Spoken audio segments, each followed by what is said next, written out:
Hello. Okay, hello. Hi everybody. 你们好. So the title is Inglourious Hackers, Targeting Web Clients and More.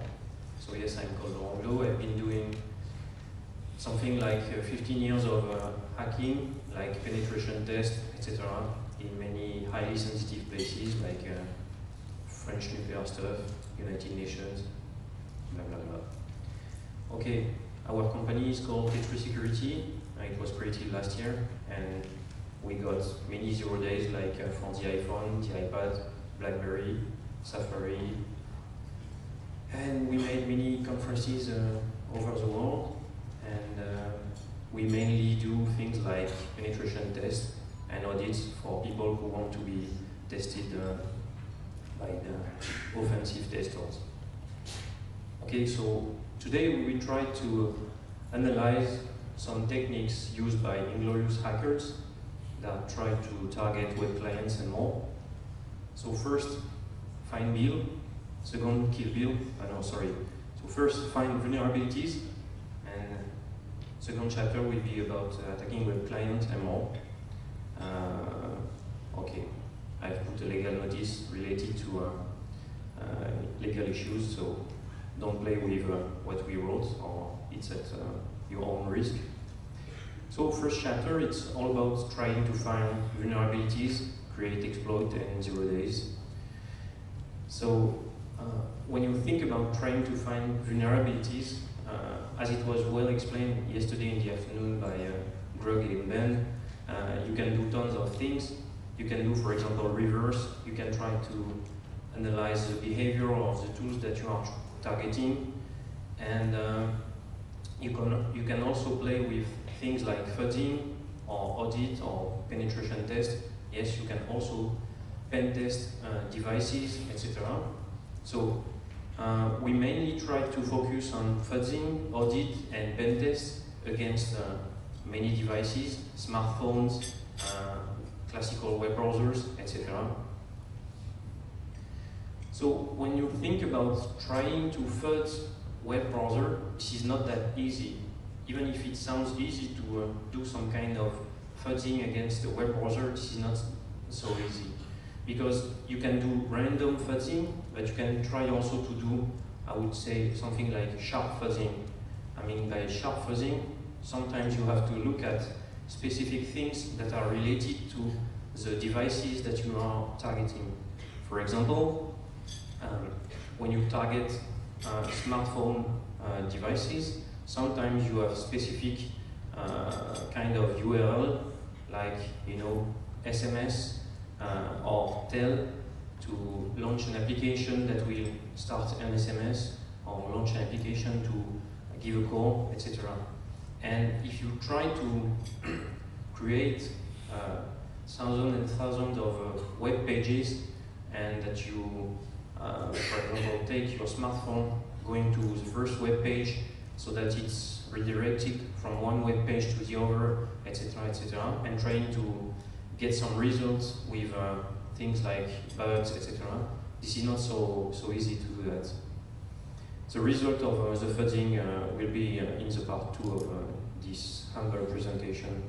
So after fuzzing, we tried also to do some kind of audit.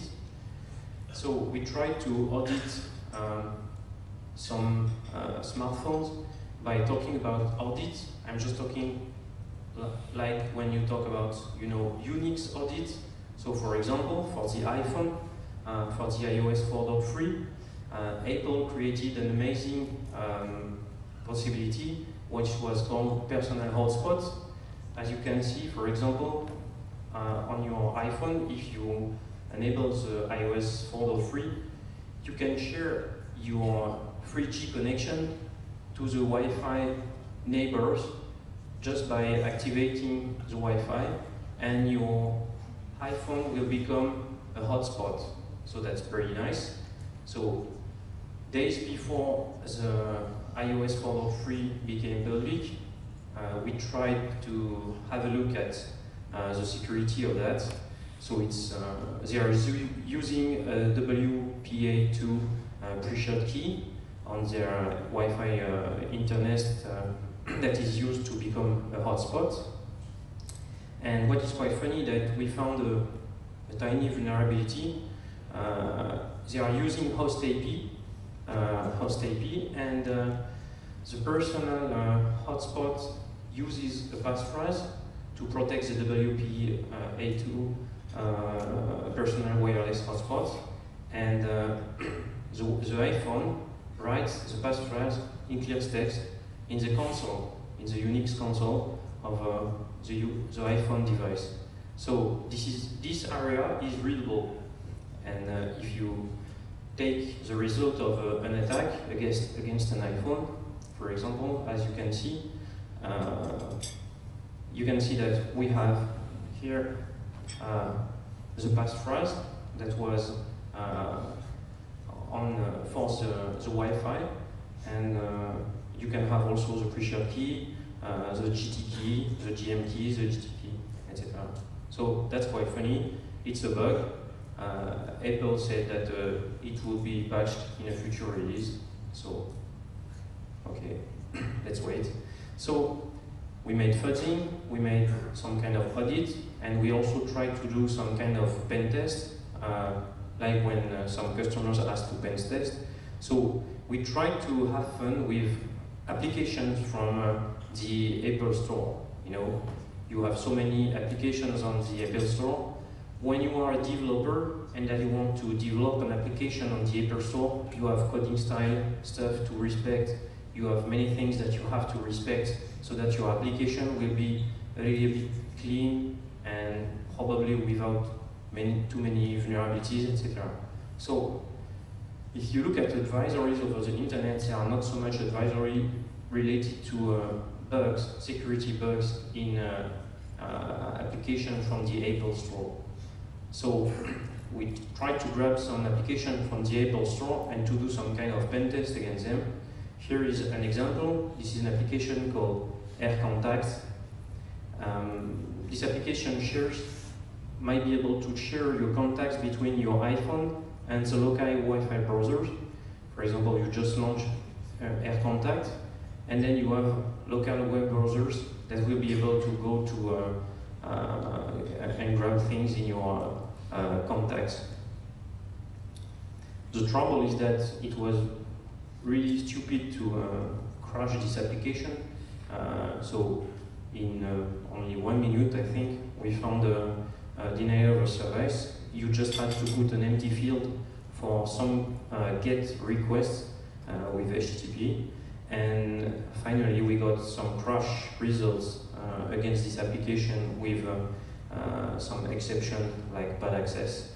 So this is not a big bug, I mean, of security for two reasons. The first one is that AirContact is not an application that is used widely over the internet, and the second also point I want to share with you is that we only got a denial of service. But my goal was just to show you that when you pen test applications from the Apple Store, there are some security bugs. So this one was patched before we come to SyScan', because Apple decided to contact the developers. So you can do fuzzing, you can do audit, you can do pen test, and then you can have fun and try to attack web clients by being an Inglourious hacker. Okay, so when you think about targeting web clients, and for those who are already sleeping, we are in chapter 2. It's just all about, you know, web client going to a web server and they are sending a request, and sometimes during the responses they will get bad things that will maybe allows you to launch commands or things like that, or bad code in the web browser or on the operating system of the web browser. Sometimes it can be the servers that will answer for you, or sometimes you can also have the possibility to do some kind of man-in-the-middle attack and spoof or impersonate the answers of the web server and reply to the web clients. When I talk about man-in-the-middle attack, I'm mainly talking about Wi-Fi. The trouble is that you're gonna say in your company, I hope for you that your Wi-Fi is ciphered, and at home also maybe it's the same. But the trouble is that we have more and more devices like that, you know, and when you go to your favorite coffee or restaurant, hotel, etc., even in some plane, trains or bus or taxis, you sometimes have Wi-Fi, and the Wi-Fi is open. The trouble is that when the Wi-Fi is open, you can definitely, if you are a bad guy, then you go to a restaurant, for example, or to a conference like today, it's very easy to do some nasty stuff. Sometimes if you have the key, or if it's an open Wi-Fi, and okay, that's a threat.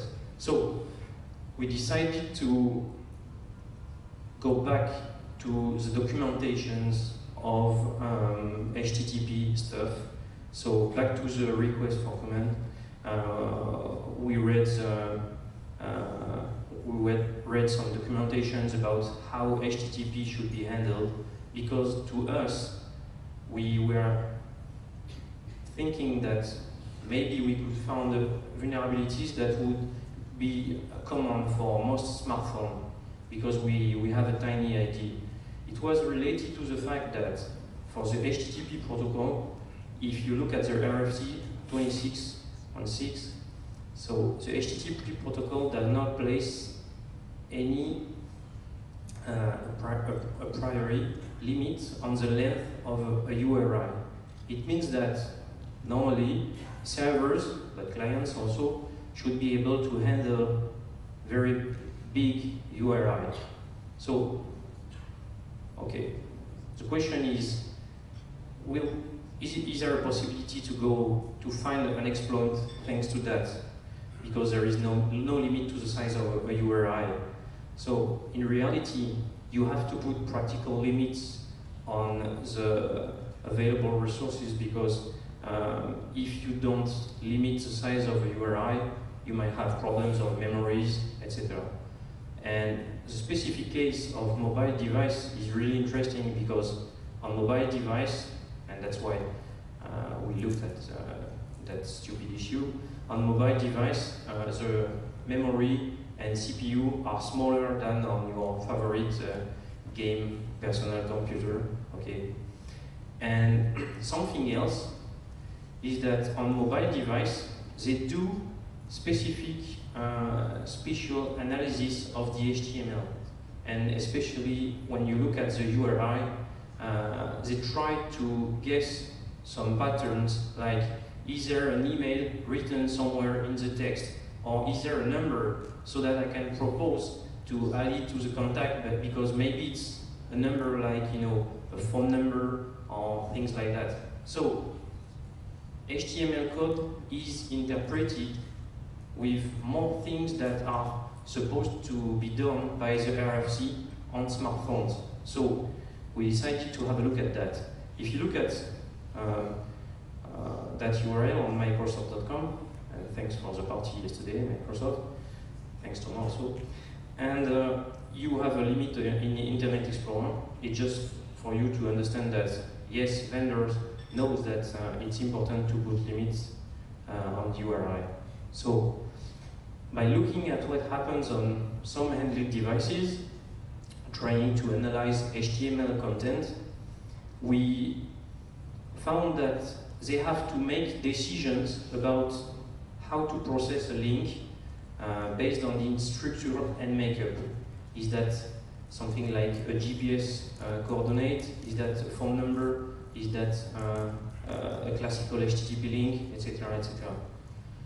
The trouble is that when they are trying to extract things such as email addresses, phone numbers, etc., it's quite complex, because sometimes if the URI is really big and that it's a little bit evil, you might crash the smartphones, etc. And sometimes when you click on the link, there will be an external application that will be launched, like SMS sender stuff, etc.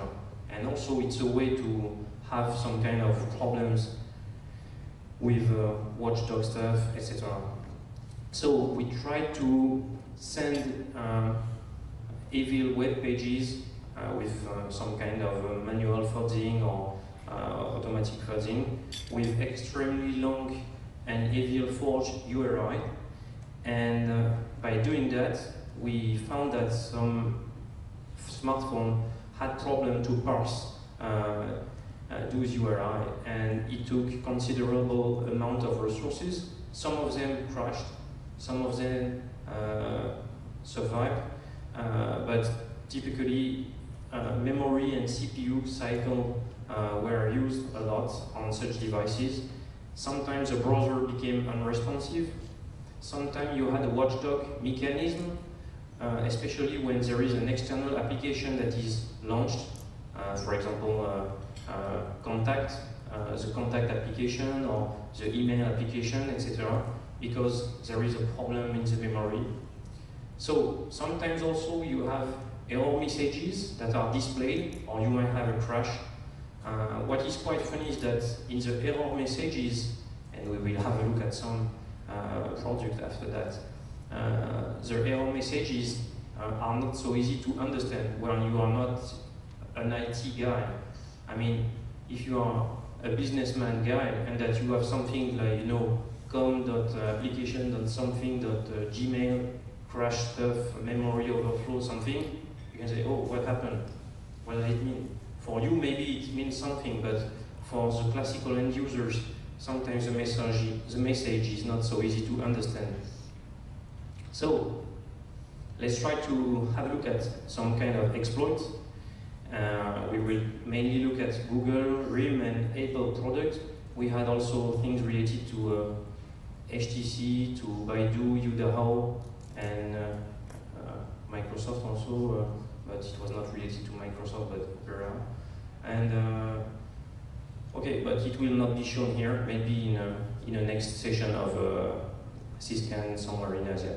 So let's have a look at Google products first, and then we have a look at RIM, and then at the iPhone. So Google. With Google, we tried our fuzzer, and we found an overflow against the application called Browser on the Android with a large input from the web. We also found an overflow against the application Gmail on Android with large input from the web. So we sent an email to Google, and we explained that Gmail was prone to a vulnerability after being launched by browser trying to handle some specific web page that would contain specific heavy code, etc. The product affected, and we don't have so many Google devices at T3 Security. The firmware tested was 1.5. The kernel version was not so old, 2.6.27. You can see the user agent that we attacked, and the two app names were Gmail and browser, so com.google.android.gm or com.android.browser. Okay, so we sent an advisory to Google, and we were pretty surprised by the answer. The answer was, go away. Okay, so it was really funny because they said, traditionally, we do not consider local denial of service attacks of this kind to be security bugs. So what is quite funny is that with their policy, there is no patch needed. They don't need to patch bugs because they don't consider that this is a bug. So we got many exchanges by email with engineers from the Android team, and then they were backed up by people from Google Security who were really sharp. So we got very interesting discussion with them, but finally they said that they would not patch it, and I said, okay, may I share it to the public? They said, yes, we don't mind. I said, okay, may I share part of the code with the public? They said, yeah, we don't mind, this is not a security bug. So thanks to the stupid code that we show, if you go to your favorite coffee or to a conference, etc., and that you pop up your own favorite tools to attack people with man-in-the-middle stuff. If you find some vulnerable user agents in the room, you can destroy them each time they are trying to use their tool. Okay, so even if it's not a big problem, it might be a problem, because after 2 or 3 crashes of the smartphone, if you pop up a web page like, we've seen that you have a security bug, we are Google, and maybe you should install this application by clicking here or things like that, maybe you can have some scenario. Okay, you never know. So let's have a look at 2 proof of concept. So sorry, it was written in PHP because our fuzzer was mainly written with PHP because it was really easy. So it's just a sample of what we had. For example, as you can see, we will mainly create a web page here with a link with SMS, okay, which of course does not work on your Internet Explorer or Firefox. This is a specific smartphone keyword, as I explained at the beginning of this humble talk. And then we put a payload, and then there is just a sentence, and normally you are waiting for the guy to click. Of course, you can avoid waiting if you want. You just have to put some JavaScript stuff each time the web page is loaded. You can do automatic things, etc. So we've put here a very large phone number with only 11111, something like that, and with 10 millions, no, 1 million, okay, with 1 million of characters. Here are the results. So here is the Google Android before a click is done, and here is the result after a click. Of course, as I said, you can avoid the click, you can do automatic stuff with evil JavaScript trick, and so on. So they said, sorry, the application browser process com.android.browser has stopped unexpectedly. Please try again. And the problem is that sometimes the Android got a little bit stressed, like, you know, oh, I got a problem. So that's why we emailed Google Android team. So this was just a tiny overflow. We tried to debug this overflow to find if we were able to send code directly to the host. Unfortunately, on that bug, it was quite complex because maybe I'm not sharp enough and, for that, for the Android, and also we don't have so much time for that. We are mainly doing some pen tests, so it's only done on our spare time. But we found interesting stuff like, you know, a Java out of memory error with uncaught exceptions, out of memory, etc. So at the end, you can see also that you had links with our fuzzing platform like that. So that's the first example against browser. Now let's have a look at a second proof of concept targeting the Gmail application. So as you can see, it's an extract again from our automatic fuzzer. We have a link that crashed the fuzzer, the Gmail application. So this is just with a mail tool with a very large subject. Okay, as you can see, we have put something like 500,000 characters A, and if someone, for example, click on such a link, and I forgot to mention that links can also be sent sometimes to by email, because you can do URL strings, and then the guy will click, and you can play with 302 redirection and do your own stuff. So you can do many nasty things when you masterize JavaScript, 302 redirections, etc. So here is the second screenshot. So here we have an overflow against the application Gmail on Android. As you can see, for the end users, they have something like activity composed in application Gmail is not responding. And here also com.google.android.gmm stop so please try again.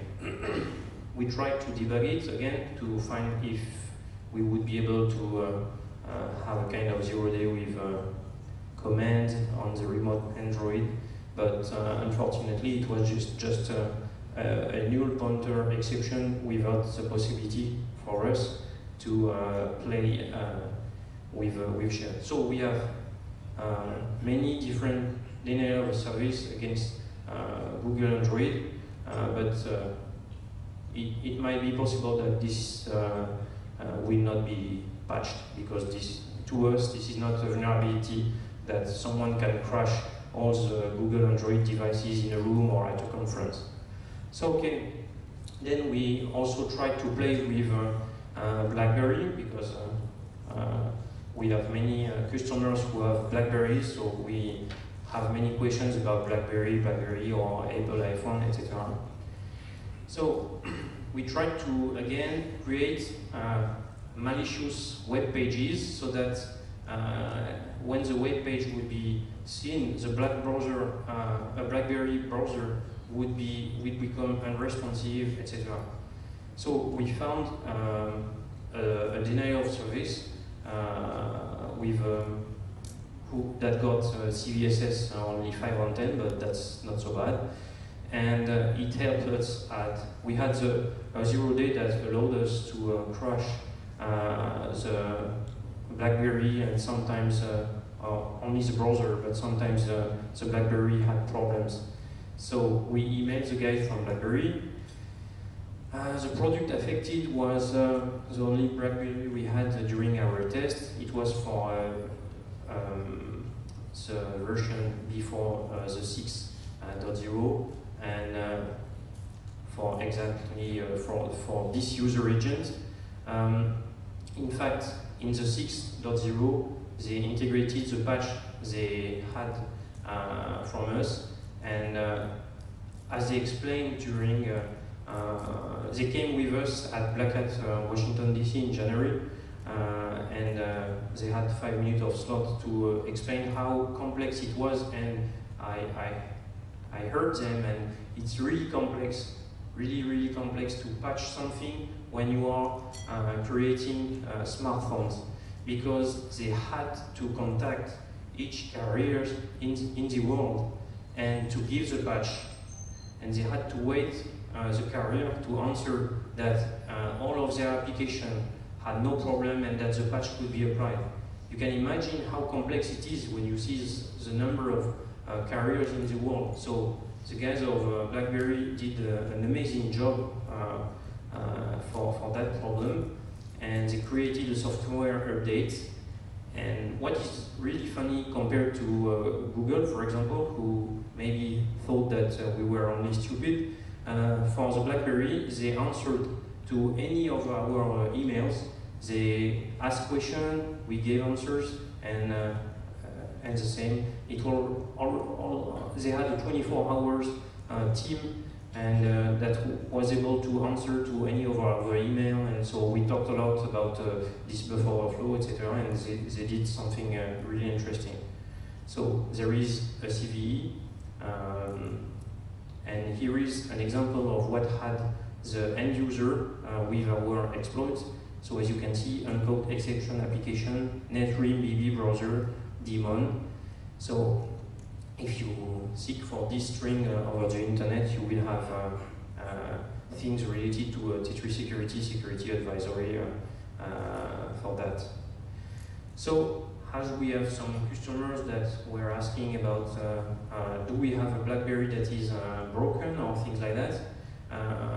In fact, 1 month ago, you had at CanSequest, you had the point-to-home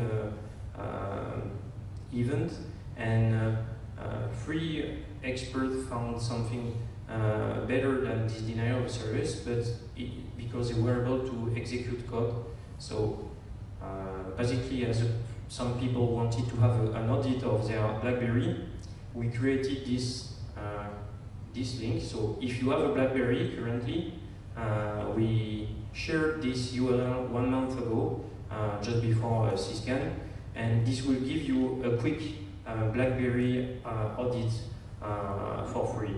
So here, for example, on our BlackBerry, you have the result of the security issue. So it was launched 1 month ago, so we called it BBCheck on Tetris.com, and we got hundreds and hundreds of people who came to our website to audit their BlackBerry. So we mainly had 4 or 5 products. The most recent products were also tested, and we had many different operating systems tested, like the 6.0, the 5.0, or 4.5, etc. So it was really interesting for us that so many people tried to come to our humble service, and at the end we found that most of the BlackBerry devices were secure with no security issue.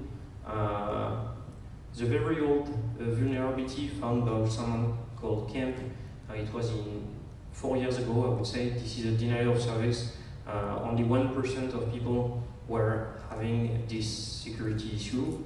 41% of people got the vulnerability that we found last year, but now there is a patch. And this is only a DOS, but sometimes a DOS might be a problem. In some companies, they don't play with such kind of threats.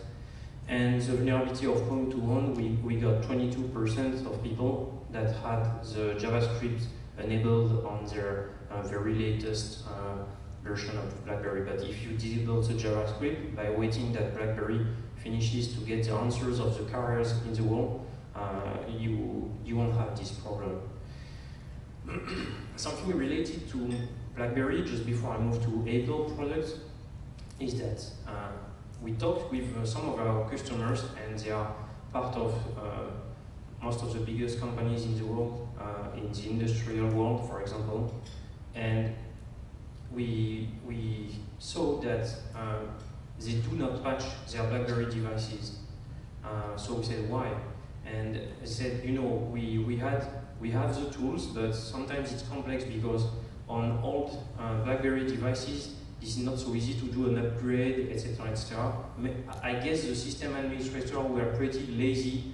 They just know how to use the best services, which is really excellent, but they don't really know how to use the power of such kind of tools, and they are really lazy. So it seems that the people don't really patch their BlackBerry devices compared to, for example, the Apple. In the Apple world, with the iPhone, you have no possibility, I would say, to manage thousands and thousands of iPhones, but it will be done by the end user directly each time they use iTunes, and so the power is put in the hand of the end users, which might be very dangerous, as we will see after. So that's the end for the BlackBerry, and now let's have a discussion about Apple products. So for the Apple, it was more funny because yet again we use the techniques that we explained in the first chapter, creating web pages with specific schema of URL, etc. And we finally found a Stack Overflow last year, and it was in a kind of big library which is called CF Network, and it's a low-level layer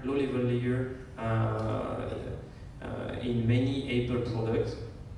So by visiting, if you look at apple.com, for the 0 day we had, they wrote that by visiting a maliciously crafted website, it might lead to an unexpected application termination. So that would be a DOS, or arbitrary code execution. It's true that sometimes it's not so easy. What is really interesting is that it was almost the same exploit for Google, for BlackBerry, for the Apple, for the HTC, for many devices, because this is what we explained. We just came back to the RFC we looked at some things inside the RFC and we decided to work some further.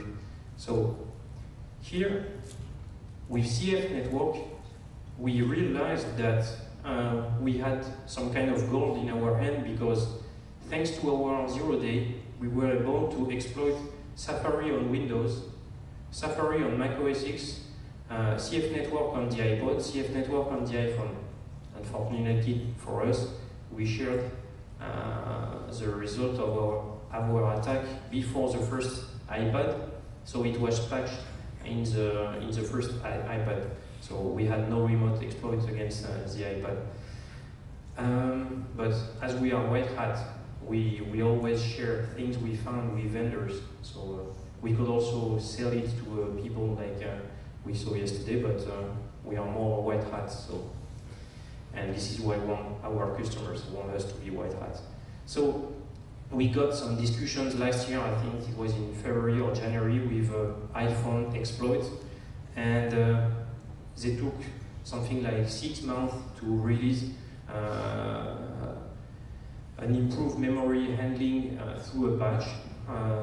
We were really happy because it happens in the iOS 4, and it was we got a CVE also, and our exploit worked for the iPod, iPhone, Safari Windows, Safari Mac OS X, and Safari Mac OS X server. If you look, for example, at Safari on Windows, when you try to debug Safari on Windows, thanks to the Stack Overflow, you can see that this is related to CF network. You have the DLL here, which is also related to a WebKit, and this is not so easy to, depending of the Windows you have against you, it might be quite complex. For example, against a Windows 7, but if you target an old Windows, it's easier to have something more than a 0-day, like a DOS. I mean, unfortunately, I guess nobody uses Safari on Windows, so that's not so interesting. On Mac OS X, we tried to debug also the Safari on Mac OS X, and we find also that we had a thread that crashed. Again, it was called apple.cf network. So what is really funny is that this library was vulnerable on all the Apple products. So, but we wanted to find a vulnerability on the iPad, and we failed at owning the iPad.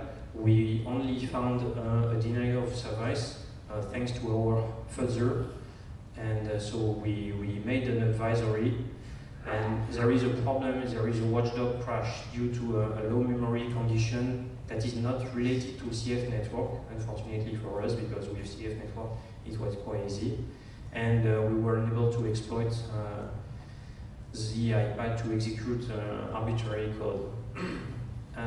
For this bug, it will be fixed in a future software update, but currently they have not fixed this bug.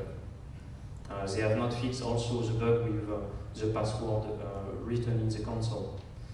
Okay, so now let's have a funny discussion about the buzz of the week. The buzz of the week, in full disclosures, etc., is related to the iPhone location issues.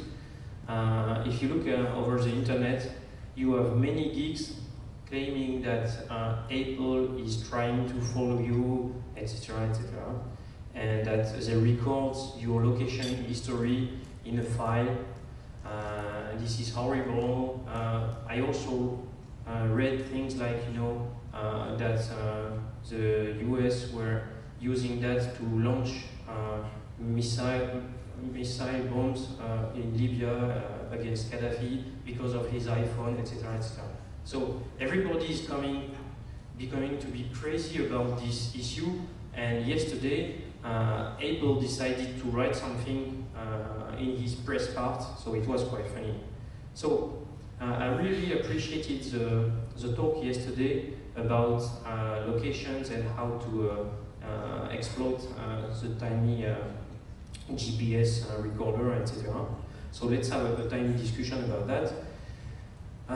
Here, for example, when you put, you take your, I took my iPhone yesterday in a kind of debug mode, and by going with SyScan'11, which is in Singapore, so you could get this information, the mobile network code, the local area code, the mobile country code. Of course, this is not secret information, everything is written in public information.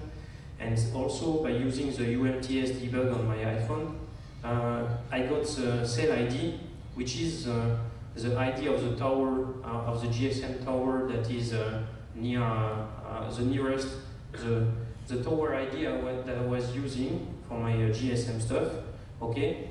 And what is quite funny is that once you have all of those information, you can go to some kind of databases over the internet, and you can see, you can find the GSM tower, and here this is SyScan Singapore. So yes, it's true that in the iPhone, you have the stuff to localize yourself thanks to some information like, you know, MCC, MNC, local area code, and of course the best one is which is the ID, what is the ID of the GSM tower that you are using. So some people said that in the iPhone you have a file called consolidated.db, and this file is also on the iPad 3G. Everything is related to iOS 4 something, so it's 1 year ago that is arrived. And people took this file, consolidated.db, and in this file you have things related to the locations you had. For example, you can, if you take for your this file and that you look at what is included in this file, this is an SQLite file, and by using an SQLite client on this file, you can see the MAC addresses and the GPS coordinates of all the access points that might be around you with their MAC address, etc. You might also have the GSM tower ID with their GPS location, etc. So, as this file is always growing, and Apple said that it was a bug, and that they excuse themselves, and that in the future they will propose to get rid of past locations, because when you take an old iPhone, for example, if you are sharp enough and that you look at this database, some people said that you could follow the path of someone. In fact, here, for example, with my iPhone, you can see that I came to Paris near the Apple store, right here. Okay, so, and what is quite funny is that I've never been here on that date. So, but I was not so far from here. But what is quite funny is that you have a buzz over the internet, but this is not so easy to find the location of someone. You have to steal the consolidated.db file, etc.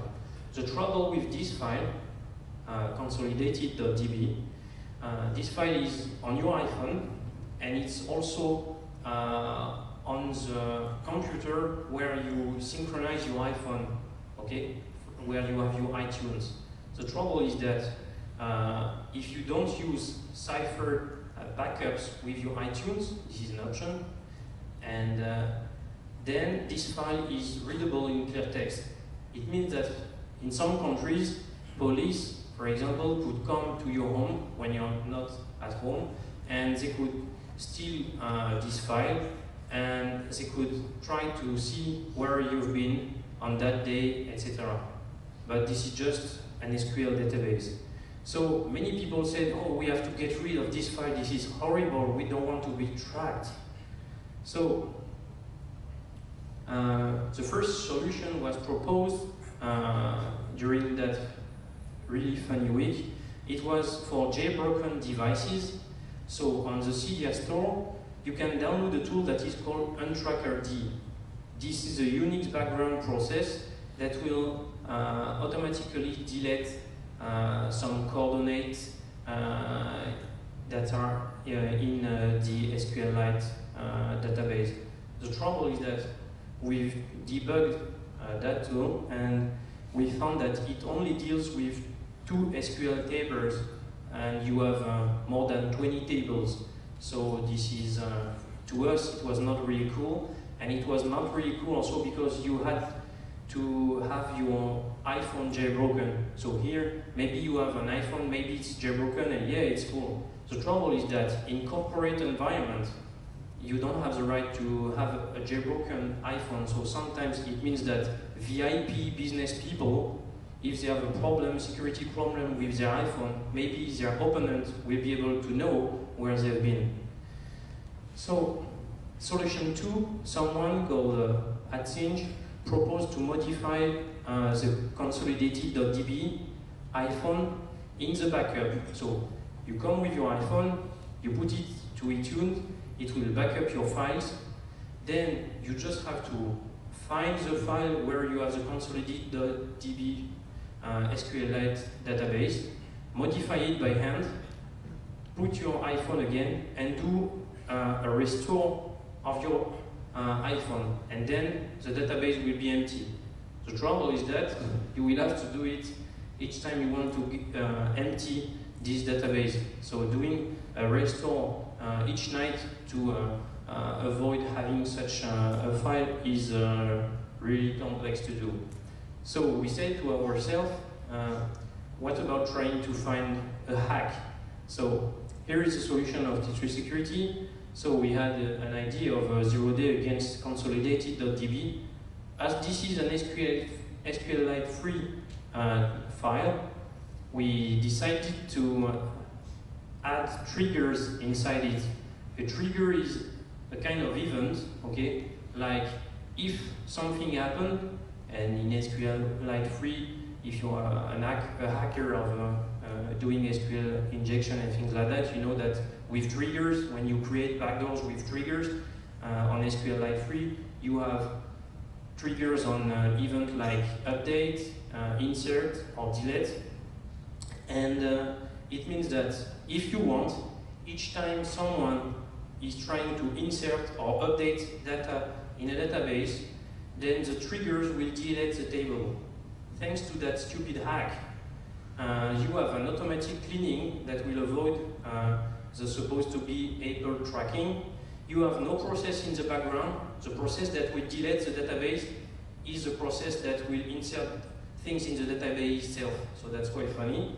And this is compatible with jailbroken and non-jailbroken devices. So we were pretty happy to share that with you at SyScan', because this is a really funny anti-tracking. So this is pretty easy to do. Let's have a look at one example of a trigger. You just have to take your database, for example, offline, if you have a non-jailbroken device, open it with SQLite client, and you just have to say, okay, I want to create a trigger. I call that privacy in cell location. Cell location is a table where you can have the coordinates of GSM tower, etc. So after you have an insert on cell location, then begin, and this is just a delete everything from cell location. And this is the end of the trigger, okay? So now you know that thanks to that, the tables will remain empty, and you won't have any more privacy issue. If you want more details and code, you can go to our blog on blog.t3security.com. So let's have some conclusions related to those stuff. So last year, with this CVE, we got an exploit against iPod, iPhone, Safari Windows, Safari macOS X server, and macOS X, and everything is now patched. For the iPad, the patch is under construction, but we have no execution. Here we had execution, and for RIM Bulgari, we only found the DOS, but now it's patched. And for HTC Windows, which is an old one, and Google Android. We don't know if there will be a patch because, as I said, no worry. Okay. And as a conclusion, so behind this sexy technical world where we have so cool devices and so on, we believe that people should stop believing that products are secure by default. We found people that bought one Samsung IP camera for their surveillance, and it cost a lot. We made a pen test, we found a 0-day against the cameras, and they were unable to do anything. They should have tried to test the camera before choosing the brand, because it was not a serious brand. So there are so many products that are used without being stressed by hackers or skilled consultants, like cell phones, VoIP phones, IP camera, etc., that you probably have many 0 days, and especially in the dark market. So low-cost behaviors can cost a lot in long term. So our advice is to test your product infrastructure before deploying or using them. So thanks a lot. Well done. Good presentation. Anybody has questions? No? I heard CIA is trying to send the iPhone gift to Osama. Seriously, anyone? Questions? No questions? No interested in your iPhone? Whether you should go and take a look at the consolidated.db. Okay, if you have no questions, Laurent, thank you so much. We're going to take a break now. There'll be some food served, but before you do that, I just want to update you a few things. We're going to have a lightning talk session this evening. Yes, we do. We have two speakers, two local guys. One local guy, and I thought it would be interesting to have some of our local people get to do some talks. It will be a quick talk of 10 minutes each from each of them. At the end, after the last speaker, and then before we have our lucky draw, alright? So, talking about lucky draw, please submit your lucky draw tickets into the box. If not, you cannot participate. And please also fill in your AISP application